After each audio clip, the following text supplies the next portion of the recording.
Hechos capítulo 11, el versículo 26 dice: y se congregaron allí todo un año, Pablo dice, con la iglesia de Antioquía, y enseñaron a mucha gente, y a los discípulos, fíjate, se les llamó cristianos por primera vez en ese lugar donde estaba esta congregación gentil en su mayoría en Antioquía.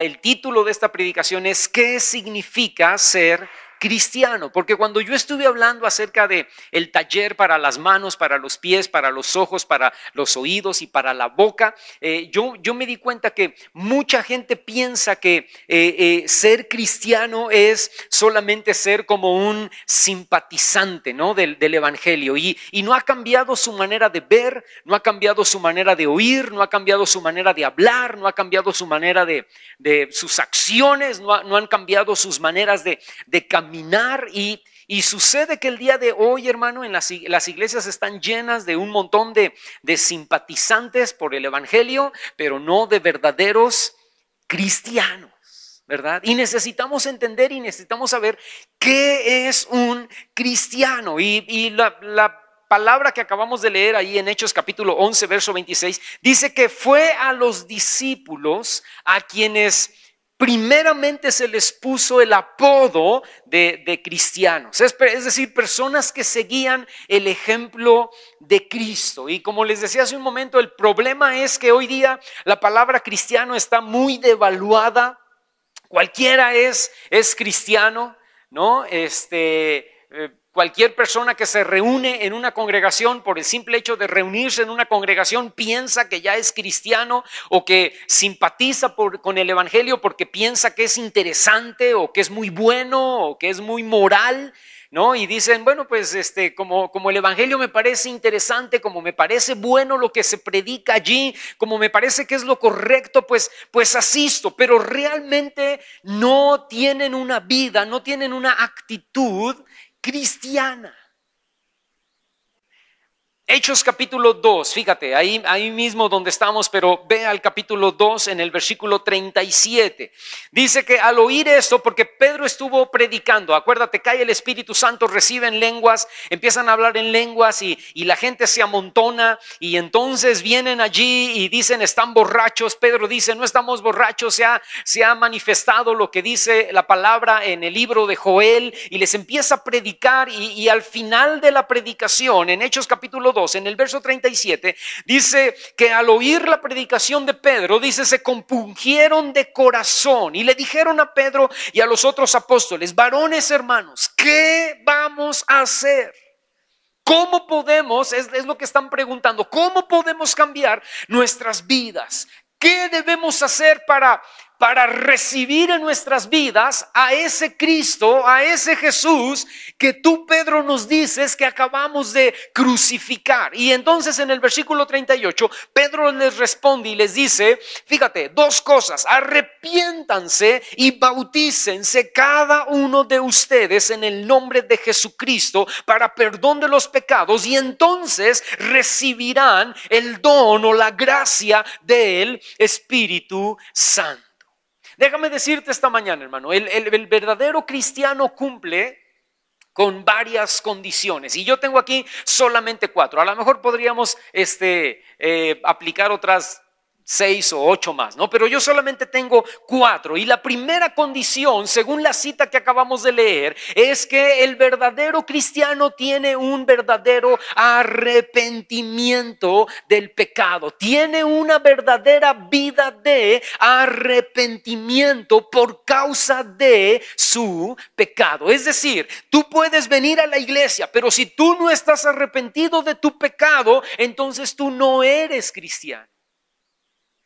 Tú puedes ocupar una silla, tú puedes simpatizar con el evangelio, tú puedes decir, lo que dice este señor me parece interesante, lo que dicen ahí me parece importante, lo que dice ahí me parece bueno, pero no quiero dejar mi alcoholismo, no quiero dejar mi adulterio, no quiero dejar mis mentiras, no quiero dejar de robar. Yo voy a seguir siendo igual.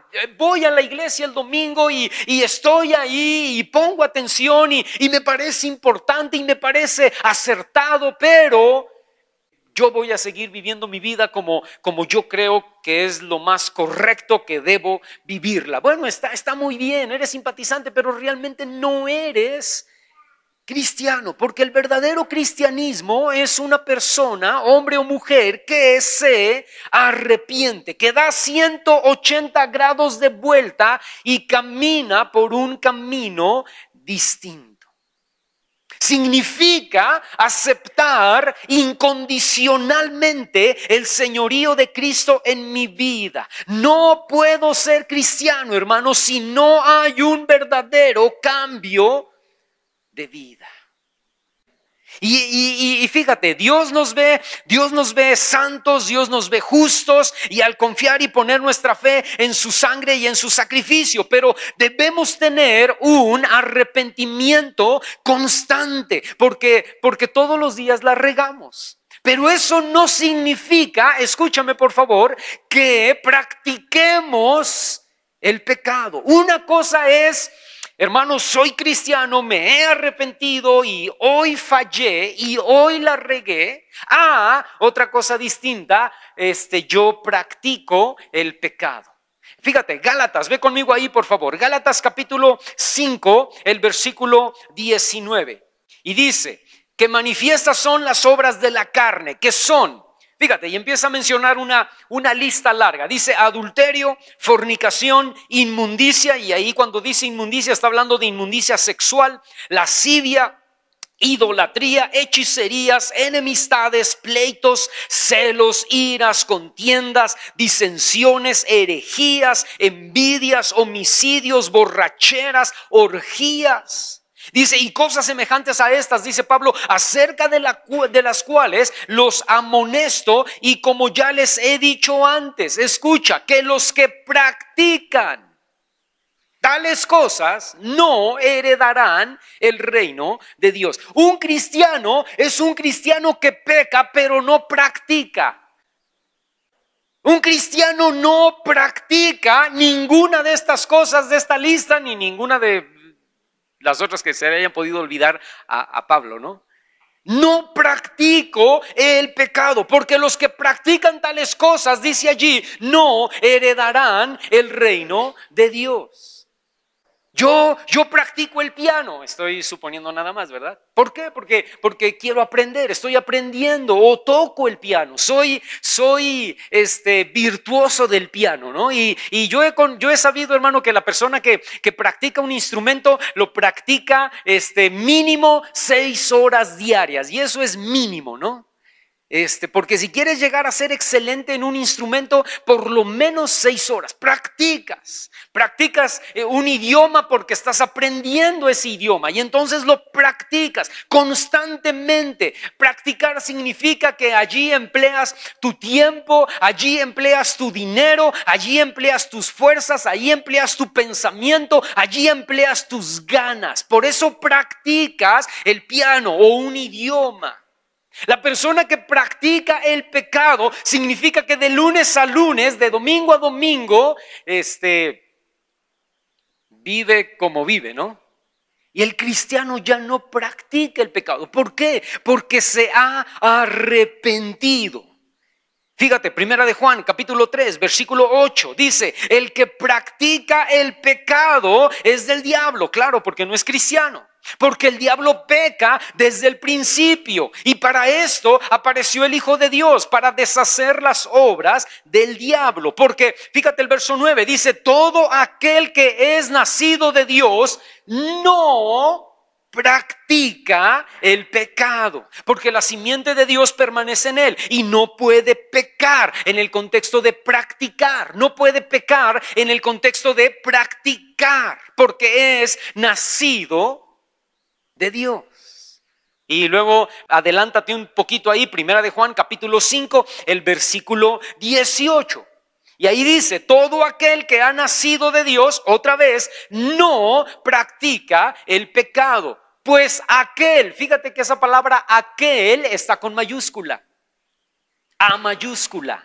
Pues aquel que fue engendrado por Dios, ¿quién fue engendrado por Dios, hermano? Jesús, ¿verdad? Aquel que fue engendrado por Dios, o sea, Jesús, le guarda y el maligno no le toca. ¿Por qué? Escucha, ¿por qué el cristiano ya no practica el pecado? Porque Jesús le guarda y el maligno no le toca. Amén. Yo ya no practico el pecado. De repente puedo caer, de repente la puedo regar, de repente puedo fallar, me puedo resbalar. Pero eso es diferente. Me agarraron en mis 5 minutos, hermano. Me agarraron en mis 5 minutos y me enojé tanto y grité y hasta una grosería se me salió. Ay, hermano, y estoy arrepentido y qué vergüenza, ¿verdad? Y ya le pedí perdón a Dios. Bueno, no te preocupes, te caíste, levántate, sacúdete y seguimos caminando. Pero eso es diferente a practicar que toda la semana soy un majadero. Toda la semana digo groserías. Ahí no caí, ahí estoy practicando. Pero yo soy cristiano y yo ya no, o tú ya no practicas el pecado porque Jesús nos guarda. Jesús nos guarda, dice ahí 1 de Juan 5:18, y el maligno no nos toca. Jesús nos guarda y el maligno no nos toca cuando estamos en los caminos de Dios y cuando estamos en sintonía con Él. Mientras nos mantenemos bajo su protección, mientras nos mantenemos bajo su obediencia, no podemos ser tocados para caer en la práctica del pecado. Entonces, no practicamos el pecado, pero sí podemos caer en pecado. Pero si caemos y si la regamos, entonces tenemos un abogado que intercede por nosotros. Primera de Juan, ahí mismo, fíjate, en el capítulo 2, en el versículo 1, Juan dice, estas cosas les escribo para que no pequen. Pero, o dice ahí, y si alguno hubiere pecado, ¿qué pasa, hermano? Dice, abogado tenemos para con el Padre a Jesucristo el justo. No, hermano, es que yo no dije una grosería, yo la regué bien gacho porque me bajé y me di de golpes con el combinero, ¿verdad? Bueno, Dios te perdona, tienes un abogado. No, hermano, ¿qué cree? Que yo tenía años de no ver pornografía y esta semana volví a entrar y volví a ver y volví a comprar. Y ahora estoy arrepentido, pero tenía años que no lo hacía. No te preocupes, tú tienes un abogado que intercede por ti, que pide por ti. Abogado tenemos delante del Padre a Jesucristo el justo. No, hermano, es que yo hace años que no tomaba una gota, no tomaba nada. Pero esta semana no sé qué pasó, peleé con mi esposa, me salí indignado de la casa y lo primero que se me ocurrió fue ir a ver a un amigo y él me invitó ahí a algo y empezamos a tomar y tienes un abogado. No es, ¿entienden la idea, hermano? No es que estás practicando, es que el diablo te agarró en tus 5 minutos, ¿no? Pero arrepiéntete, vuélvele a pedir perdón. No importa si el pecado no lo hay, pero no importa si el pecado es chiquito o grande, gris o negro, no hay ese tipo de pecados. Todo pecado es pecado, pero vamos a suponer, ¿verdad? No importa que el pecado en el que volviste a caer, Dios te perdona, tienes un abogado que intercede, dice la Biblia, por ti, que es Jesucristo mismo delante del Padre. Y no solamente Jesús intercede por ti, ve lo que dice Romanos capítulo 8, versículo 26 al 27. Dice, y de igual manera el Espíritu con E mayúscula nos ayuda en nuestra debilidad. En lo que eres débil, el Espíritu Santo te ayuda. Dice, pues ¿qué hemos de pedir como conviene? No lo sabemos, pero el Espíritu mismo intercede por nosotros con gemidos indecibles. Dice el verso 27, mas el que escudriña los corazones sabe cuál es la intención del Espíritu, porque conforme a la voluntad de Dios, el Espíritu intercede. ¿Por quién, hermano? Por los santos. ¿Quiénes son los santos? Nosotros. Por eso es importante mantenernos en oración, en el entendimiento y en el espíritu. Es importante hablar en lenguas y en español. Si tú no hablas en lenguas, tú debes buscar hablar en lenguas. Tú debes buscar el bautismo del Espíritu Santo. Porque dice allí que el Espíritu intercede por ti con gemidos indecibles. ¿Los entiendes? No. ¿Los conoces? No. Pero el Espíritu Santo intercede por ti. Y entonces de repente estás enojado porque hiciste algo, te agarraste con la esposa y entonces estás enojado y ¿qué hago? En ese momento habla en lenguas, ora en lenguas. Ora en español, Señor, dame tu paz, ayúdame, tranquilízame, ¿verdad? Cierra mi boca, bla, bla, bla. Pero ahora habla en lenguas. Y empieza a orar en lenguas. ¿Por qué? Porque el Espíritu Santo ahora está intercediendo por ti y no va a permitir que des un paso más en falso. A lo mejor ya la regaste, el Espíritu Santo no va a permitir que la sigas, que continúes regándola. Amén. Romanos capítulo 8, versículo 34, dice, ¿quién es el que condenará? Pregunta, ¿quién es el que condenará? Y responde, Cristo es el que murió, más aún el que también resucitó, el que además está a la diestra de Dios, el que también, ¿qué cosa, hermano? Intercede por nosotros.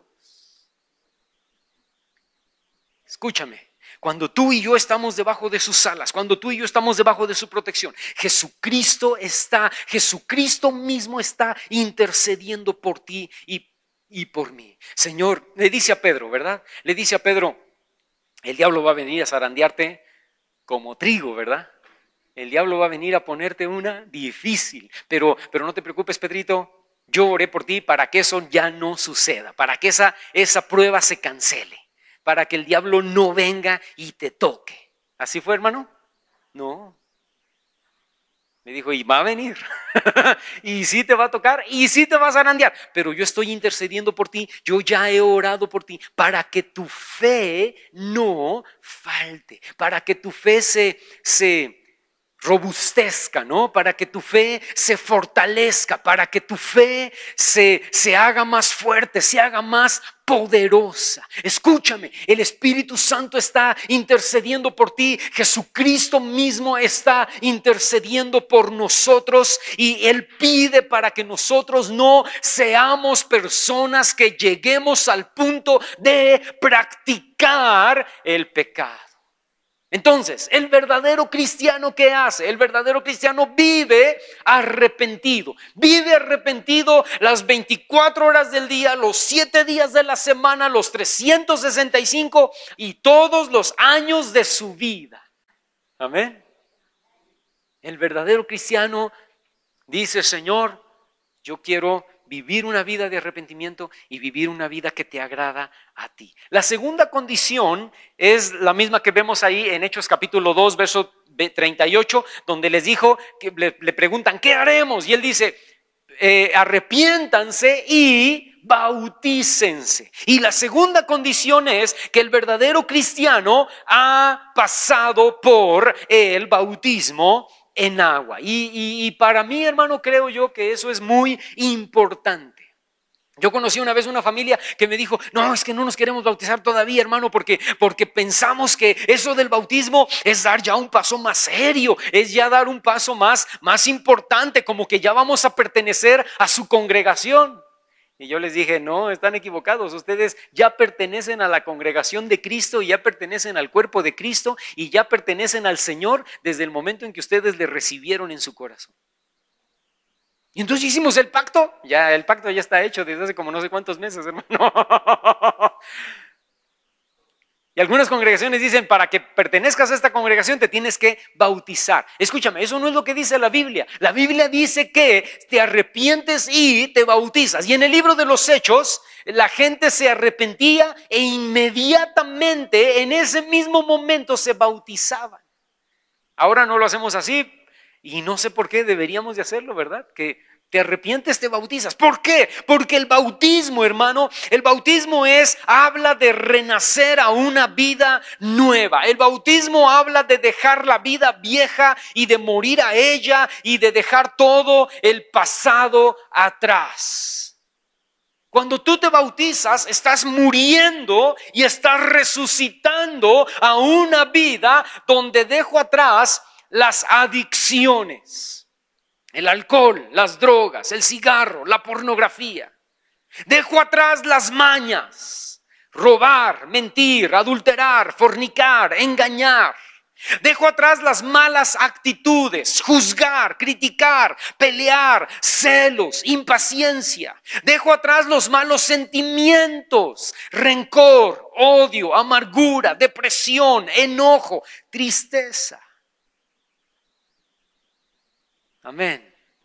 Todo queda atrás. El bautismo habla de dejar al mundo porque ya no le pertenecemos, ya no somos de este mundo. Ahora tú y yo somos extranjeros y peregrinos y nuestra ciudadanía realmente está en los cielos. Hebreos, ve conmigo ahí por favor, capítulo 11, el versículo 13. Conforme a la fe murieron todos estos, los héroes de la fe que ha mencionado desde el principio de ese capítulo 11, dice sin haber recibido lo prometido, sino mirándolo de lejos y creyéndolo y saludándolo y confesando, que eran extranjeros y peregrinos sobre la tierra. Abraham sabía que no pertenecía a este lugar. Moisés sabía que no pertenecía a este lugar. David sabía que no pertenecía a este lugar. David decía, voy a ser rey por ¿qué te gusta? No sé, 40 años, 50 años, 60 años voy a ser rey. Voy a probar las mieles de ser rey, ¿no? La riqueza, la fama, la popularidad, trueno mi dedo y todo el mundo va a correr, ¿no? A servirme. Pero eso me va a durar 40 años, eso me va a durar 50 años. Y luego toda la eternidad. Y esos 40 años, esos 50 años, esos 60 años de fama, poder, riquezas, ¿de qué sirvieron? De nada. Fueron como un sueño, fueron como un suspiro comparado con toda la eternidad. Y mi interés, mi corazón, mi anhelo, mi deseo, mi pasión no es este reinado, porque esto dura 40 años, 50 años. Mi anhelo, mi pasión, mi deseo es estar en la presencia de mi Dios. Yo soy en este mundo extranjero y peregrino. Saúl no. Saúl se la creyó, ¿verdad? Saúl decía, ¡wow! ¡Qué increíble ese rey!, ¿no? Esto es todo en la vida. Esto es lo mejor que me ha podido haber pasado. Soy rey. Tengo fama, tengo mujeres, tengo riqueza, tengo dinero, tengo poder, tengo autoridad. Y acabó suicidándose él mismo, ¿no? Lleno de celos, lleno de envidia en contra de David, porque él sabía que Dios lo había levantado ya como sustituto, como rey, en lugar de él. Pero esta gente, hermano, Daniel y Isaías, Jeremías, todos ellos sabían que eran extranjeros y peregrinos sobre la tierra. Primera de Pedro, capítulo 2, versículo 11. Pedro les dice a los cristianos a los que les escribe, amados, yo les ruego, escucha, como a extranjeros y peregrinos que se abstengan de los deseos carnales que batallan contra el alma. Porque ¿cuánto tiempo puedes disfrutar aquí, hermano, el pecado? ¿Cuánto tiempo puedes disfrutar aquí tu pasión, tu emoción, tu delirio? Los poquitos años que vamos a vivir, 20 años más, 30 años más, tengo 55 años, hermano. ¿Cuánto me va a durar? No, es que, hermano, el fútbol, esa es la pasión, y ir al estadio todos los domingos y tomarme mi chela y ver los goles, ¿no? Y esa pasión, ¿cuánto te va a durar? ¿Cuánto lo vas a disfrutar? No vale la pena.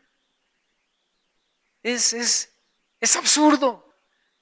Pero la gente se muere por cosas que no valen la pena y no entienden. Hay cristianos que, o bueno, a lo mejor no son cristianos, ¿no? Que no entienden que son extranjeros y peregrinos porque nuestra verdadera ciudadanía está en el cielo. Fíjate, Filipenses capítulo 3, versículo 20 es lo que dice: mas nuestra ciudadanía está en los cielos, de donde también esperamos al Salvador, al Señor Jesucristo.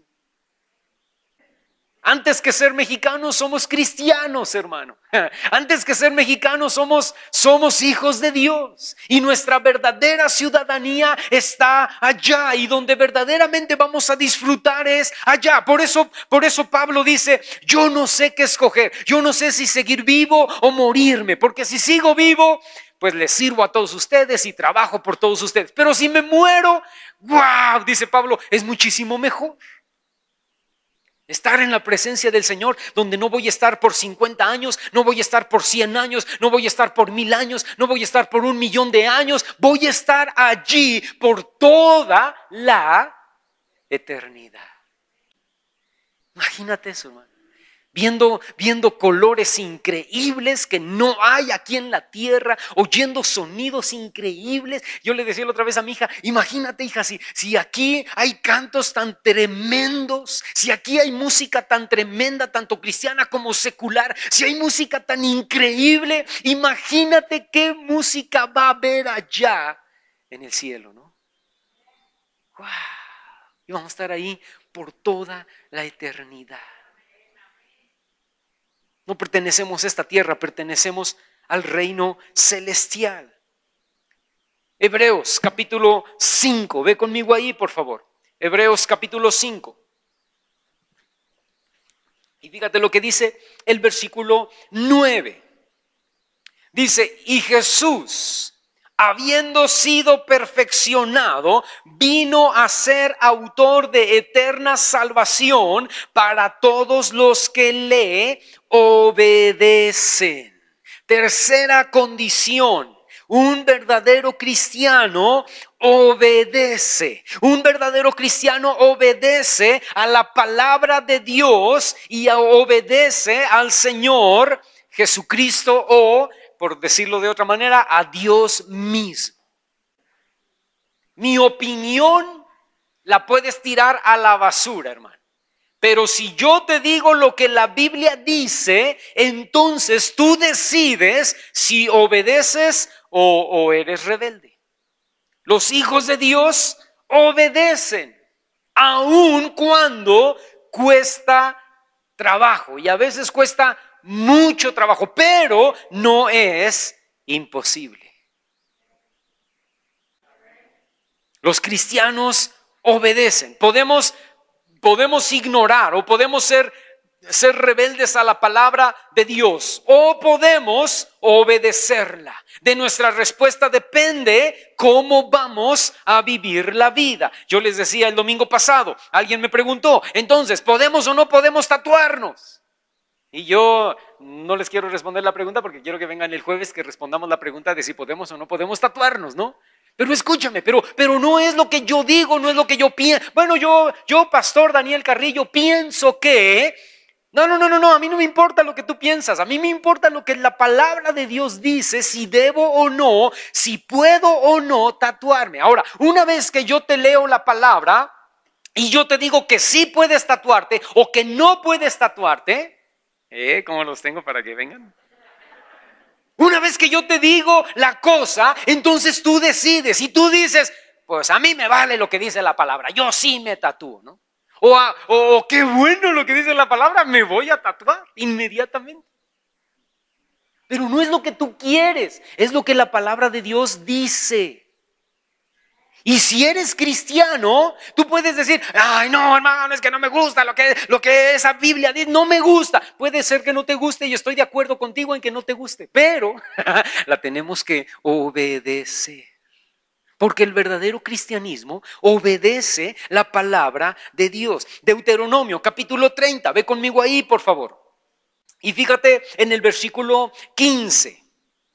Y dice: mira, yo he puesto delante de ti hoy la vida y el bien, la muerte y el mal, porque yo te mando hoy, escucha lo que está diciendo Dios, yo te mando hoy que ames a Jehová tu Dios, que andes en sus caminos, que guardes sus mandamientos, sus estatutos y sus decretos. ¿Para qué? Para que vivas y para que seas multiplicado y Jehová tu Dios te bendiga en la tierra a la cual entras para tomar posesión de ella.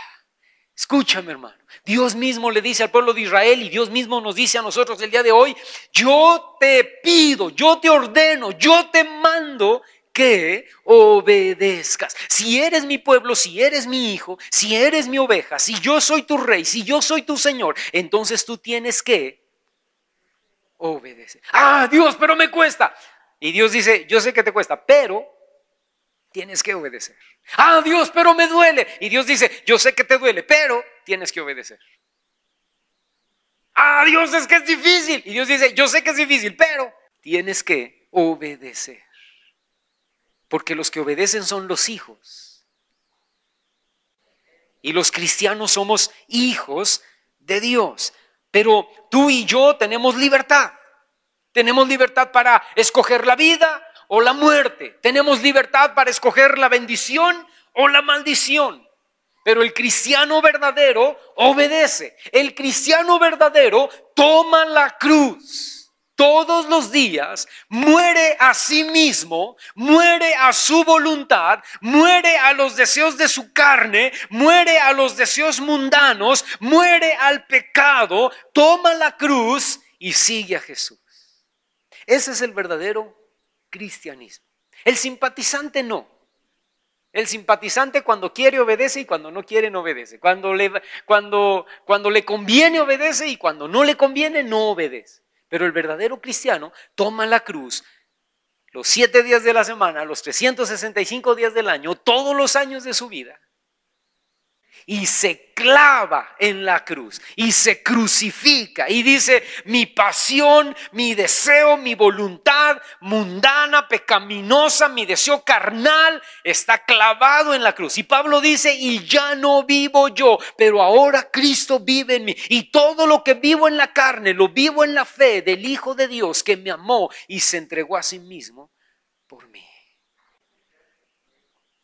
Hebreos capítulo 13, ve conmigo ahí por favor.